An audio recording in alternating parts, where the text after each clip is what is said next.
Hi, welcome to Inside the Game with your mock girls. I'm Nikki. I'm Celine. I'm Lorena. And I'm Teresa. And today we're going to be discussing Roger Federer, who is fresh off a win at the Miami Open. Celine's going to tell us a little bit about his history. Roger Federer was born 8th of August 1981 in Switzerland. There he grew up with his parents and his older sister. He was always very active as a kid. He was always running around, playing soccer or tennis. And as he grew older, it was easy to see, both for his parents and himself, that tennis was the way he was going to go.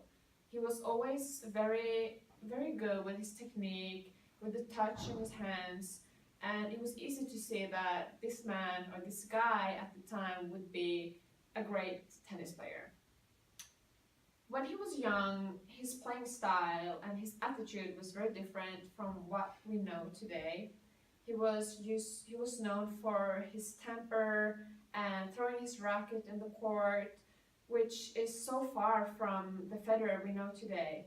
However, and struggling with this attitude helped him later in his professional career.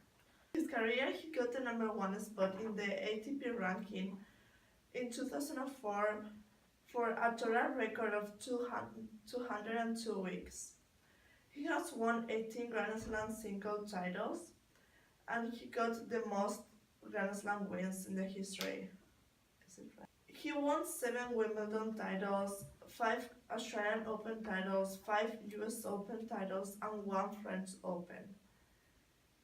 He has reached a record of 28 men's single Grand Slam finals, including 10 in a row from 2005 until 2007.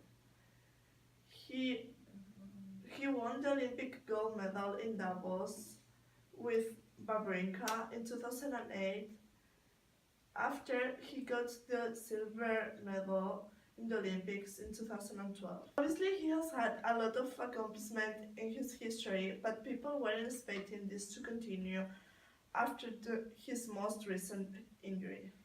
A serious knee injury, he tore his meniscus and competed in his last match on July 26, 2016. He was unable to compete in the Olympics, and people weren't sure about how he would come back.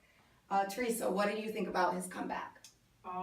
Until the end of 2016, he hadn't been outside the top 10 on the rankings since 2002.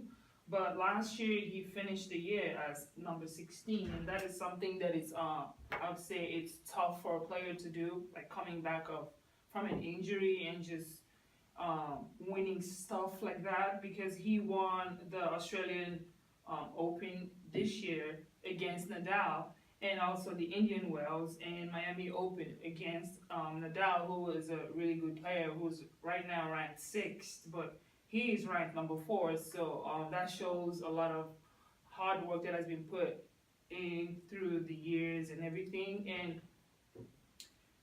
it's really amazing that a player can come back from such an injury and still be able to win when they're like greater players too. So it's really tough, and it's a really huge deal for him, I believe. Here's a short clip, interview after his win at the Australian Open.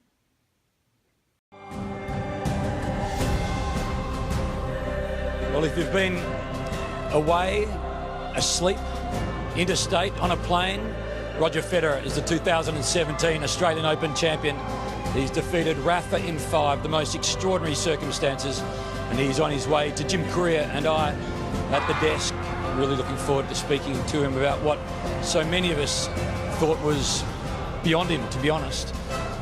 This stage last year, after a semi-final loss, he ran a bath for his daughters, he tweaked a knee, he played on through. He didn't play a match after the semi-final at Wimbledon.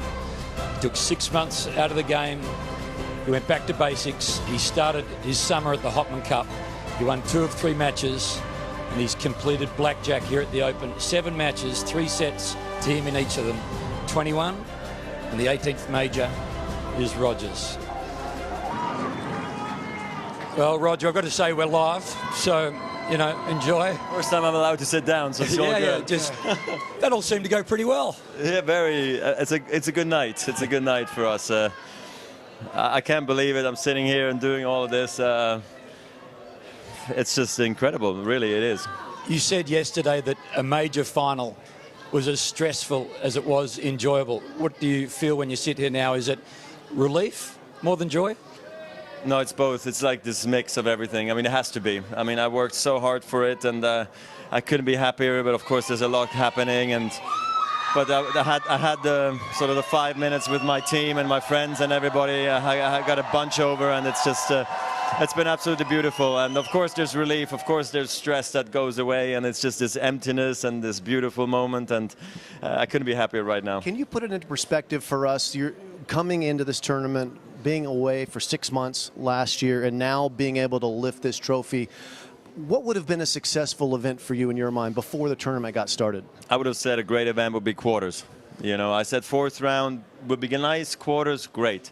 And that was before I had the draw. This is before it was all, you know, coming my way. So I'm just really, I went so much further than I thought I would. And then, of course, once you're in the semis or in the finals, you think, maybe it's possible, maybe, you know. And then today I just drove myself forward. I just said, believe in it, run for the ball, serve and run and serve and run and just fight and see if you get lucky. And I did. I really got lucky tonight. I can't describe it differently.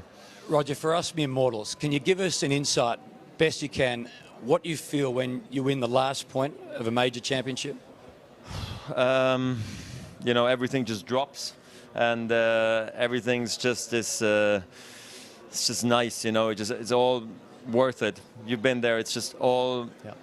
I mean, you don't know if they ever come back, these moments, you know. And that's what you work hard for. Is you work for the stress, and you work for it to go away, and you work for it for maybe a country, for Switzerland, maybe for your team, for your family, for whatever it is, and everything is like put together in one moment. And when I hit the ball and Rafa challenged, I knew this is in.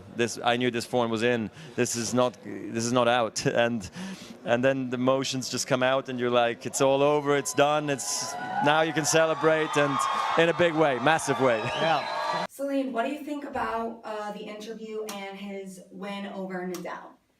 Well, I think in his interview, it's pretty obvious. You can clearly see how happy he is with his win. I honestly don't think he truly believed in it himself when he went into that tournament. As he said, a great tournament would have been quarterfinals, and then going off and winning the whole thing must have been an incredible feeling for him.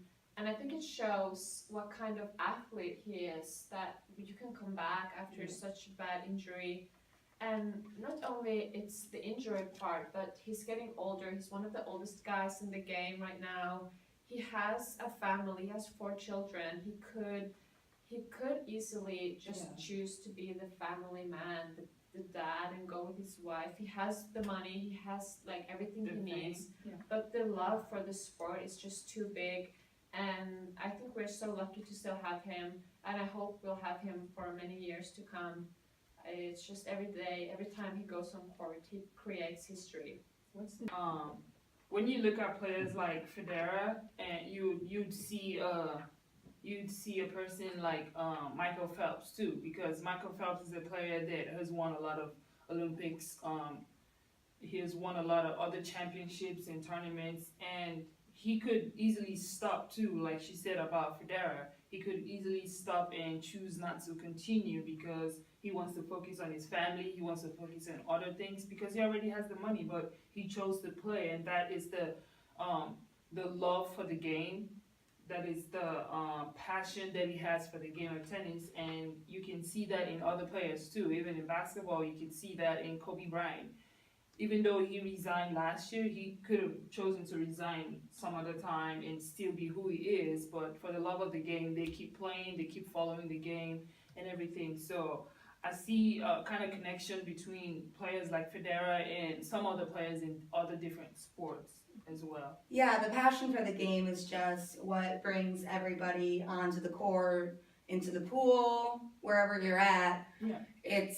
It's the passion for the game, and obviously Federer shows that injuries aren't going to affect him. He's not going to stop, even if people say he should. For me personally, since I know this player too, Federer for me is like my idol. He's a legend. He made history. He's making history. His attitude in the court, he never gives up. So what's next on the list for Federer? Well, hardcore season is still going on, and next we have clay, which we know is Federer's worst surface. He's only won the Roland Garros once in 2009, and he's always struggled with that surface. But right after clay season, we have grass, which is his favorite. He's done his best results with winning Wimbledon 7 times. And I think he's going to really try and believe in himself this year, especially after that great start with winning Australian Open.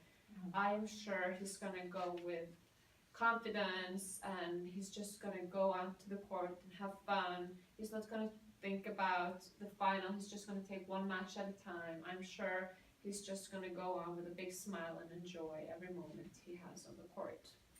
All right, so that's all the time we have for today. Thank you for watching Inside the Game with your Mock Girls, and we hope to see you next time. Bye. Bye.